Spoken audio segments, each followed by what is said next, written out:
आज हम क्लास 9 का एक poem on killing a tree written by गिफ पटेल डिस्कस करने जा रहे हैं। It takes much time to kill a tree, not a simple job of the knife will do it. It has grown slowly consuming the earth, rising out of it, feeding upon its crust, observing years of sunlight, air, water, and out of its leprous hide sprouting leaves. जैब जैब का मतलब होता है एक quick sharp blow. Crust crust मतलब होता है outer surface. Leprous hide rough outside surface या फिर बार्क छाल जिसको बोला जाता है। एस्प्राउटिंग एस्प्राउटिंग मतलब होता है ग्रोइंग या डेवलप करना। इसका पोइटिक डिवाइस है it takes much time to kill a tree. Alliteration alliteration होता क्या है? Repetition of consonant sound, consonant sound को जो रिपीट किया जाता है। And out of its leprous hide, ये मेटाफर है। It takes lot of time to kill a tree, एक ट्री को मारने में काटने में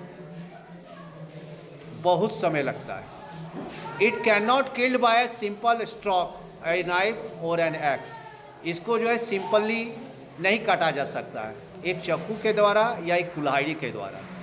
tree takes lot of time to grow, एक ट्री को ग्रो करने के लिए, बढ़ने के लिए काफ़ी समय लगता है।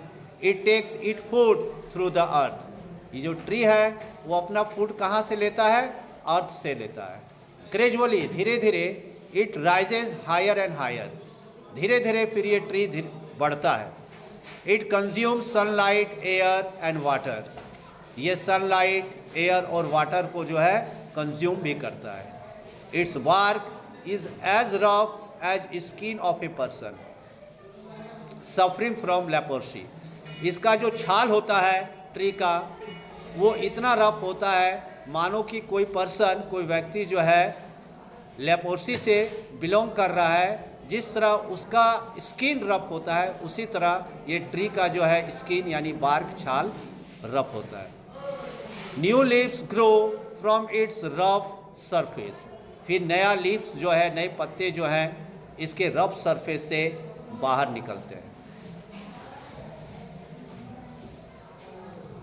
So hack and chop, but this alone won't do it. Not so much pain will do it.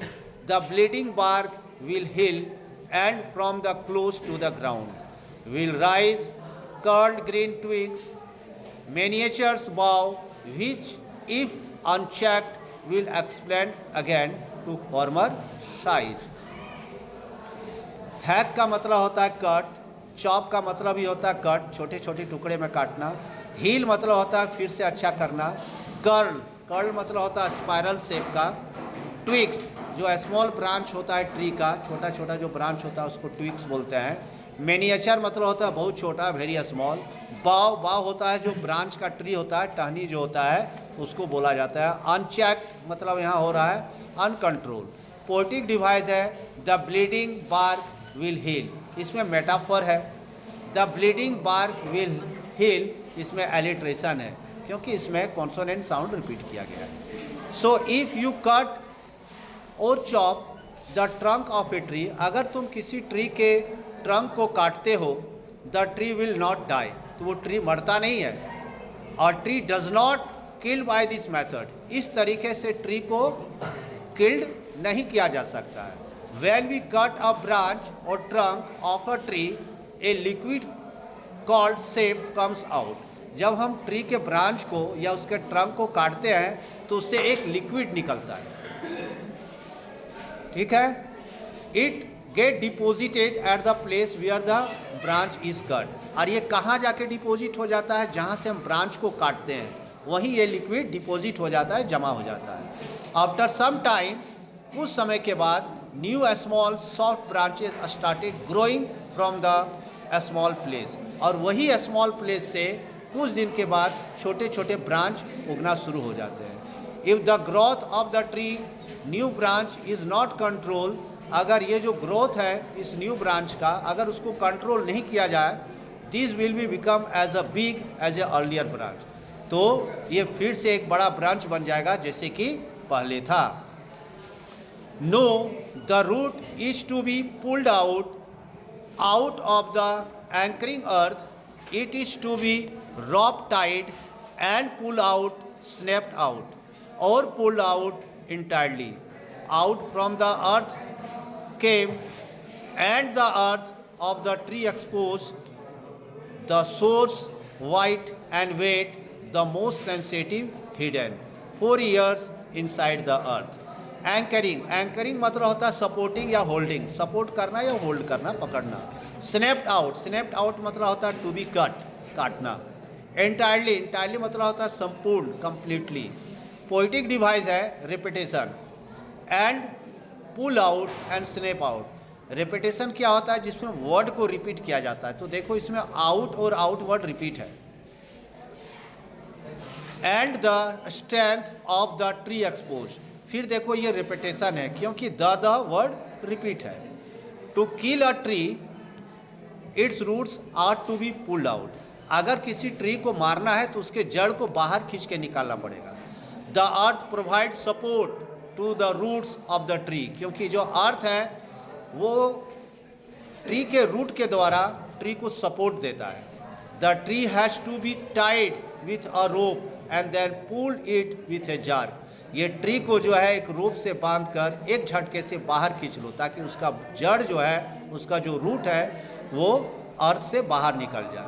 Then the roots break, तब जाके रूट टूटता है।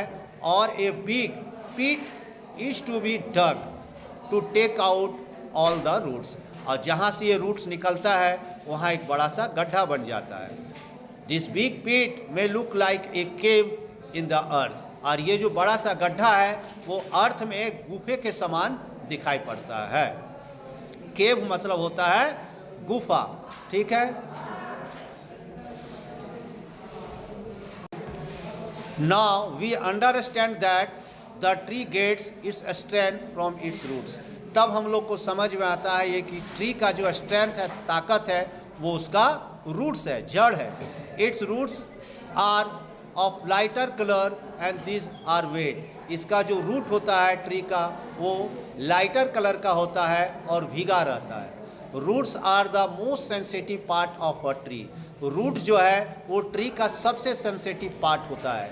फॉर सेवरल ईयर्स, बहुत सालों तक, they have been below the earth, ये earth के नीचे रहता है। But provide support to tree, लेकिन ये ट्री को जो है सपोर्ट देता है।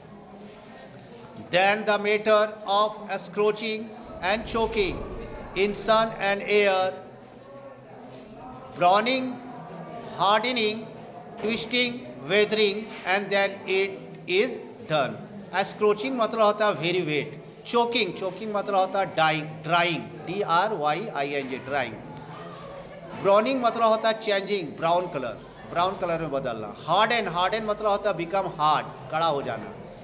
विदरिंग मतलब होता है डाइंग, कोजिंग ऑफ डिस्ट्रक्शन, है ना, यानी मर जाना।